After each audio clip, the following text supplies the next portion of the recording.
Presentar un libro es siempre una fiesta, una excusa para encontrarnos y celebrar la palabra.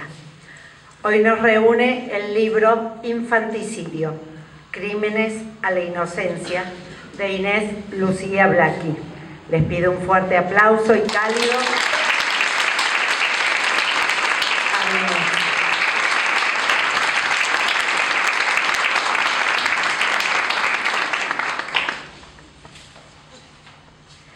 Escucharemos a Luisa Ahumada, comunicadora, profesora y autora de libros de poesía, cuentos y novelas. Bueno, buenas noches.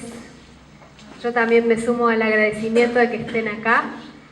Y pensaba esto de celebrar la palabra y pensaba en la alegría. Y acá Inés tiene como la selección argentina 3 estrellas, porque hoy presenta su nuevo libro, se jubila y es su cumpleaños. Así que más completo imposible. El número perfecto. Así que será una gran celebración y una gran alegría, festejo, y creo que nada, es hermoso que esto esté pasando. Bueno, cuando Inés me invitó a estar acá, que para mí es un honor, me dio su obra, la estuve leyendo, además de algunos videos que ella fue compartiendo y escucharlos por ahí en voces de otros autores y lectores. También es muy emocionante cuando otras personas leen los textos que uno ha creado y ve el vuelo que tienen, la entonación que otros le dan. Así que durante estos meses que hemos estado trabajando la obra ha sido un verdadero placer para mí y es un honor que me haya invitado a estar acá. ¿Qué es lo que hoy vamos a hablar? Esto de infanticidio, crímenes a la inocencia, gran título, la obra de Inés Blacchi, es una invitación a visitar un campo vasto de experiencias para cualquier persona, la infancia. Es el lugar donde se siembran las emociones e ideas más importantes de nuestra vida. En un terreno diverso, Inés nos plantea y explora diferentes relatos que expresan el recorrido por la vida de personajes que perfectamente podríamos ser cualquiera de nosotros, de nuestros vecinos o incluso de nuestros hijos. La verdad que para mí leerlo fue incluso una cuestión de reflexiva. Yo tengo 2 hijos y había relatos que me llegaban al corazón, que me atravesaban. En ese territorio de la ficción, donde la palabra nos interpela y abre una reflexión sobre lo que hemos sido y lo que somos, esta obra de Inés nos permite mirarnos hacia adentro y hacer turismo con los recuerdos. Es una invitación a pasear con la memoria por aquellas experiencias que nos han hecho las personas que somos. Y así se abre un universo de posibilidades que habitan en esta maravillosa obra. Hay cuentos de infancias y juventudes dolorosas, como Espejada o 3 veces Cerdo, muy duras. Y hay otros relatos que nos llevan hacia la infancia soñada, o que nos dan un poco de aire entre tanta realidad, como es el caso de un cuento que se llama Enramada. Es que el pasado será siempre un buen lugar para volver, incluso cuando haya dolido. Sé que ahí está oscuro, que hace frío, que la soledad de allá abajo en el pasado asusta, pero sin embargo, bajar hacia lo más profundo de nuestro pasado es la posibilidad de resignificarlo. Y serán las palabras las que nos ayuden, y serán las palabras el puente para darle sentido y hacer poesía, cuento o relato con lo que han hecho de nosotros en la infancia. Lo que nosotros hicimos de eso también. ¿Cómo sería la humanidad con infancias genuinamente libres? Una pregunta difícil de responder, aunque por suerte, como en este libro de Inés, tenemos la posibilidad de que la infancia juegue libre a través de las palabras. Eso sentí cuando lo leía, que las palabras jugaban libre en cada relato. Porque la literatura libera a ese niño o niña interior que está atrapado en nosotros y lo reivindica. En el cuento Una torre de palabras, que si no me equivoco lo leía Bea, dice el narrador, le asustaba su próximo aburrimiento. Y me quedé pensando en el valor de las palabras para que esa infancia sea feliz. Y para que si acaso no puede serlo, el infante que habita en nosotros siga jugando durante toda la vida para no aburrirse. La literatura es el hada madrina de esta posibilidad. Yo no sé qué haríamos sin las palabras, yo no sé qué haríamos sin el lenguaje, yo no sé qué haríamos sin el arte. Domesticarse, el cuento del final de la obra de Inés, es con el que quiero terminar estas palabras que presentan a Inés Blacchi, la protagonista de 3 estrellas de esta noche. Una mujer que cuando me mudé a Calera y la sentí nombrar sin haberla visto, la supe artista. Porque ¿acaso no es ese el nombre de un artista? Y cuando la vi mucho más, y cuando la escuché leer en voz alta sus obras, más aún.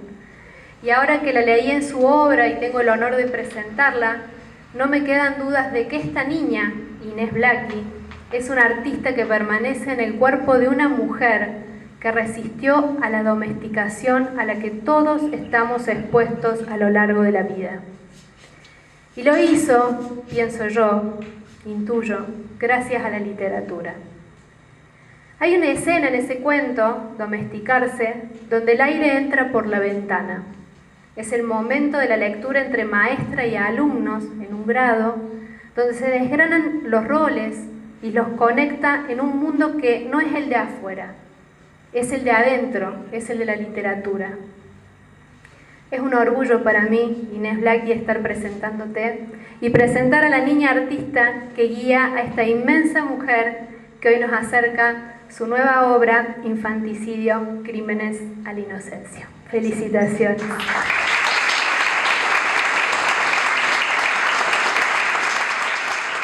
Bueno, a mí me gustaría, es mi deseo, que las personas que abran este libro se encuentren de algún modo en esas páginas. El año pasado, mientras yo lo estaba escribiendo, hablando con una persona muy especial que se llama María Silvia Ruiz. ¿A dónde está? Ah, bueno. María Silvia me dice, si vos en algún momento publicás un libro y necesitas a alguien que te lo ilustre, contá conmigo. Yo no sabía que ella era dibujante, que era ilustradora. Y bueno, más adelante, ya casi terminando el libro, le propuse las ilustraciones, le di a leer los textos. Y bueno, van a ver en el interior sus ilustraciones, la de la tapa también. Gracias, María Silvia, por hacer más amoroso este trabajo.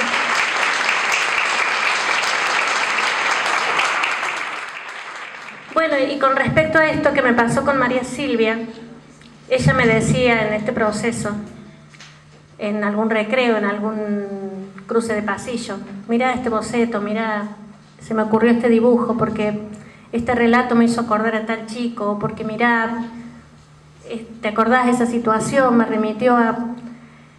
Y bueno, yo creo que eso pasa porque los límites entre ficción y realidad no son tan nítidos,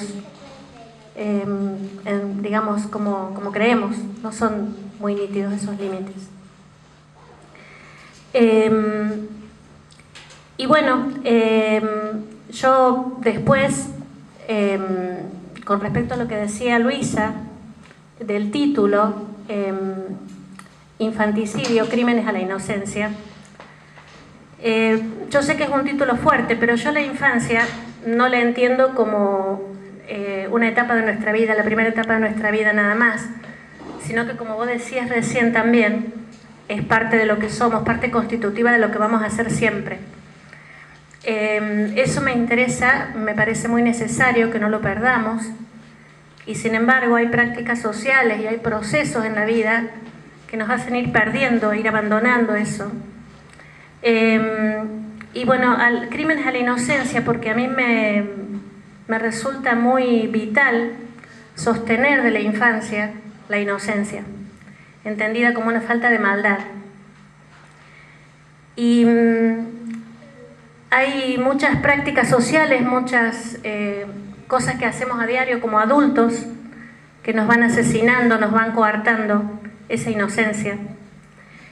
Y hay otro aspecto de la infancia que me parece sumamente vital y necesario para el arte, que es el pensamiento mágico. Los niños aproximadamente entre los 2 y los 7 años tenemos, me incluyo, cuando somos niños, tenemos ese pensamiento mágico. Tenemos un amigo invisible, una caja puede ser una nave espacial, una piedra puede ser un tesoro.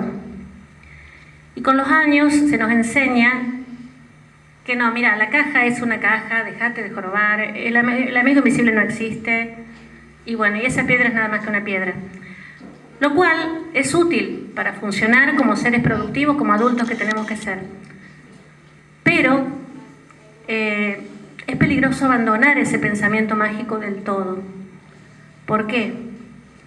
A mí me parece muy necesario, porque pensar de una manera mágica nos abre posibilidades infinitas en la realidad. Es saber que todas las cosas podrían ser otra cosa, es saber que todo podría ser de otro modo y que lo podemos cambiar. Si no nos volvemos personas resignadas, conformistas, tristes, domesticadas. Entonces, por eso, Crímenes a la Inocencia no es que trate de asesinatos de niños, sino que es esto que les estoy diciendo, relatos que aluden a formas de aniquilar esa inocencia. Y estuve explorando en la palabra infancia, buscando el origen, porque también creo que las palabras no son neutrales, que las palabras que usamos tienen siempre un sentido y un origen. Los nombres que nos ponen y que les ponemos a nuestros hijos tienen un porqué, un sentido. Y descubrí que la palabra infancia viene del latín infant, que significa sin habla. Creo que no es casual, si bien se supone que los niños actualmente tienen voz y que los escuchamos, no me parece inocente que los nombremos con esa palabra. El libro tiene 5 grupos de cuentos: hechizos, especies, vía crucis, de película y canciones. Yo les voy a compartir un poquito de cada uno de esos grupos una invitación a leerlo y a disfrutarlo después. Enramada. La despierta un olor a flores entrando por la ventana. Vuelve a hundirse en el sueño y trepa. Un impulso irrefrenable la eleva por brotes hacia lo alto, más allá de los techos, del humo de las chimeneas, de los nidos de pájaros encaramados en los postes. Ya entre las nubes, juega a la que será, persigue a la que fue, escondida entre las hojas de la que es. El bosque de posibilidades es infinito. Un recuerdo expande su cáliz. Cierto perfume de invierno sobreviene y el roce de esa piel la envuelve como conociéndola. Hasta que el golpe seco de una rama contra el vidrio la devuelve a la habitación y despierta, por primera vez, con los ojos abiertos.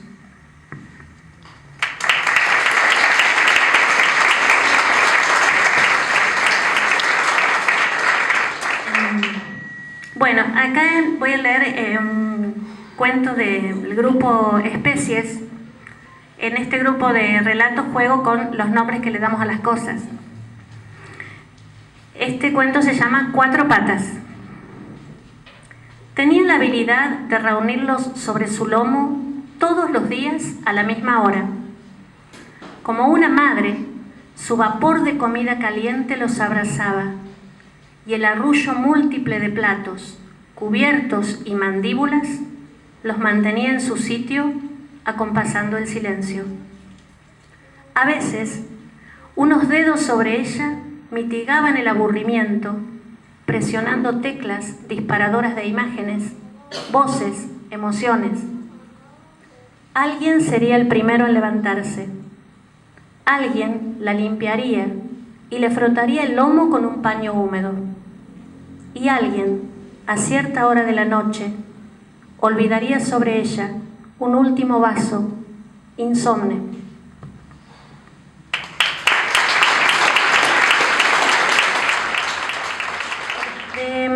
Vía Crucis, que son todas historias relacionadas con la religión o con la Biblia o personajes bíblicos, les quiero compartir un relato que le tengo mucho cariño que se llama La Virgen de la Gruta. Para escribirlo me inspiré en una virgencita que hay en una gruta en Barrio Rumi, al lado de un arroyo que por ahora debe estar seco. Pero bueno, un día me senté ahí en la escalinata frente a la Virgen y se me ocurrió este cuento. Venía todos los domingos a la tarde. Lloviera, hiciera frío, siempre a eso de las 7. Subía la escalinata tomándose la pollera.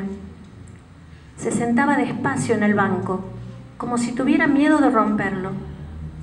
Miraba a su alrededor y después decía, sin mover los labios, yo nada más te pido. Siempre pedía lo mismo. A veces le dejaba unas flores antes de irse, de esas que crecen junto al camino. Y ella también, sin mover los labios, le pidió una vez que la sacara, aunque más no fuera por un rato. La chica siguió rezando. Había empezado a lloviznar. Junto a la escalinata, en el arroyo, el golpeteo pausado de las gotas se hacía oír sobre unas botellas tiradas.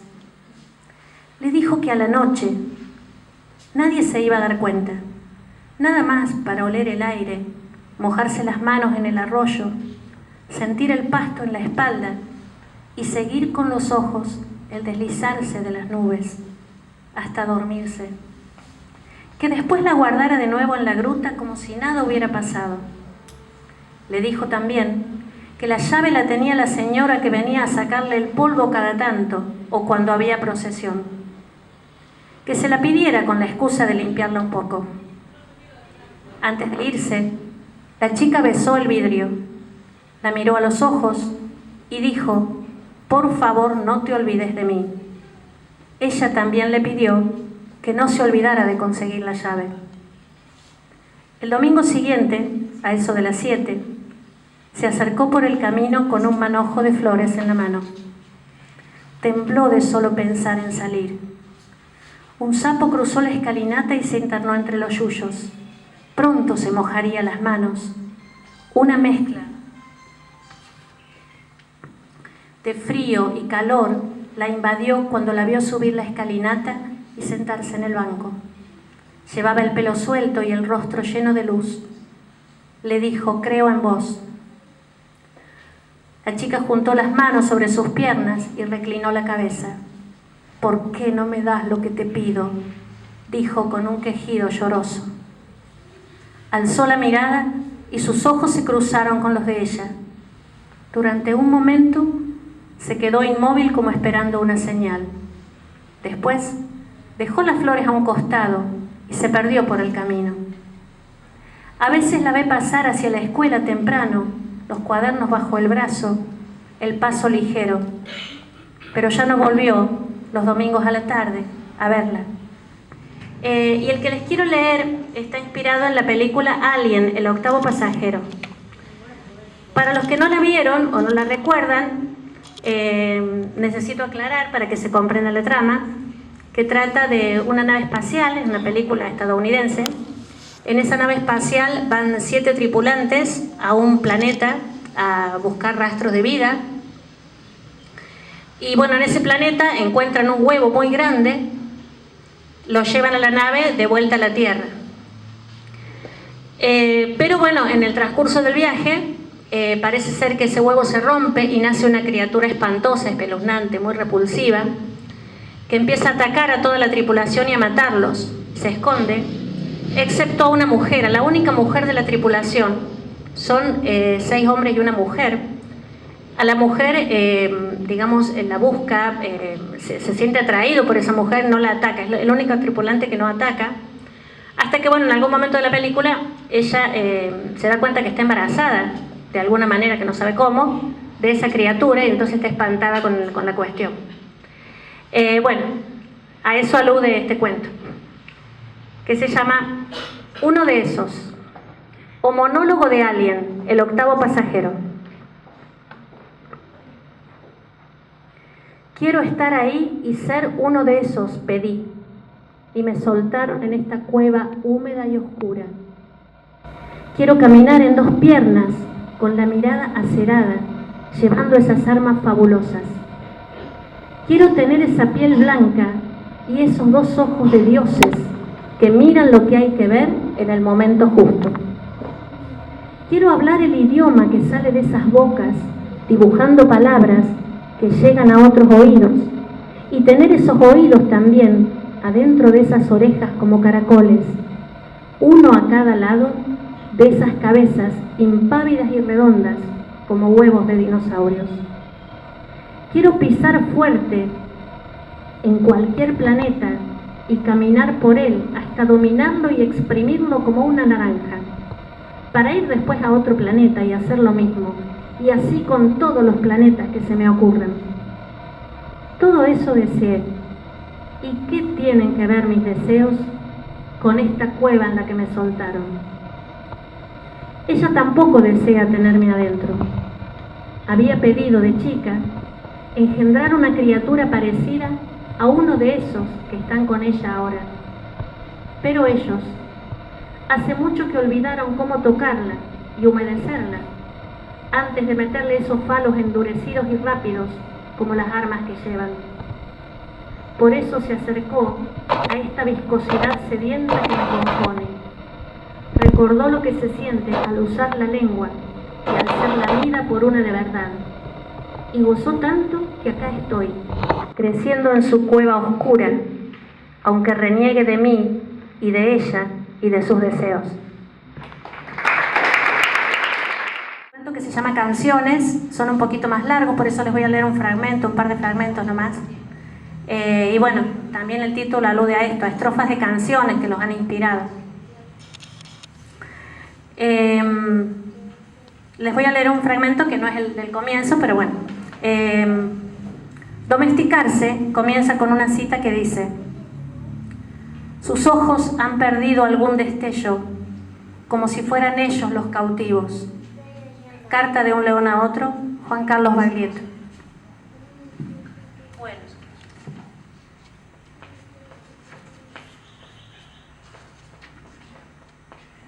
El fragmento dice: decide en la entrada su apellido. Alguien lo marcará en una hoja y que pase el que sigue. Hileras de sillas, buscar dónde sentarse. A veces más de 100 delegados, otras poco más de 50. Cada uno con el mandato de su escuela. Aceptar o no la propuesta salarial del gobierno, generalmente insuficiente y en cuotas. Si lleva sí, nada más. Si es no, ¿con qué medidas de fuerza? Paro de 24 horas, de 48, o solo asambleas cuando gane el miedo a los descuentos. A un costado, una mesa lista con agua caliente, té, café, algunos criollos. Mandíbulas parsimoniosas rodeándola en tandas mientras esperan que empiece la asamblea. Algunas que reconozca, saludará. Cada vez verá más nítido el cerco de ese rebaño hasta que ya no quiera pertenecer. Irá conociendo las masticaciones de lo posible, de los mirando fijo la mesa de los dirigentes que dan la palabra o la quitan, porque ellos marcan el límite. Propaladores de un listado de datos que habrá que bajar a las escuelas. Que habrá que bajar a las escuelas. Entonces, las mandíbulas, tomando nota, volverán al papel, recitando esos datos luego a sus compañeros en las escuelas, porque los delegados deben bajar la información. Pero habrá mandíbulas disonantes, levantando la mano para hablar y opinar de lo que ocurre más allá del cerco y aún de cómo derribarlo. Mandíbulas que resultarán por eso desubicadas, peligrosas. Mandíbulas de la oposición que no se tragarán la alfalfa de los dirigentes y a las que se acercará. Le gustará escuchar las intervenciones de la delegada más participativa de la oposición, empezando con un análisis de la realidad internacional, luego nacional, provincial, para explicar las variables que afectan a su planeta docente. Le recordará la rama, el árbol y el bosque en esa hoja temblorosa que es su oficio. Aprenderá a hacer valer el voto de su escuela en el conteo manipulado por la dirigencia. Muchos pedirán que obvien el debate y se cuenten los votos, así se van, porque tienen familia, porque viven lejos, por esto y por aquello. Los dirigentes tendrán prestos sus artilugios para apurar todo a su favor. Muchas compañeras le preguntarán a la vuelta de las asambleas si salió paro, si hay aumento y de cuánto, y ella intentará contarles por qué sí o por qué no, lo poco que faltó para que saliera otra cosa, a veces un voto o dos, y cada vez más no les interesarán esas narraciones.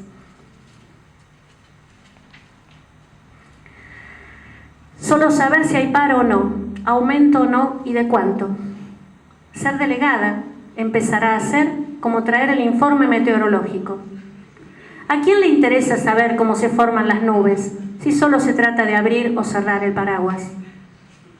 Y así, cada mañana que la bandera suba prolija y previsible, puntual a las 8 de la mañana, el deseo de cambiarlo todo se irá apagando con la dulce aquiescencia de la costumbre, hasta que decida ya no ser delegada, como quien va descubriendo que el suelo que pisa es el lomo de ese animal enfermo que le impide ver más allá y se alimenta de ella, en especial.